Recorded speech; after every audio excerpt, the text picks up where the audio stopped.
धन्यवाद घोषकज्यू। यो आजको संवाददाता भेटघाट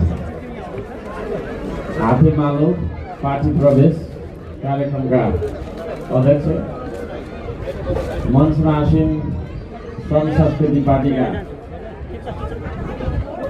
वरिष्ठ संवाददाताज्यू, केन्द्रका अन्य संवाददाताज्यूहरू, प्रदेशका संवाददाताज्यूहरू, जिल्ला पालिका विभिन्न तहमा आबद्ध भएर देशका लागि पसिना बगाइबस्नुहुने सम्पूर्ण महान संवाददाताज्यूहरू, उपस्थित जन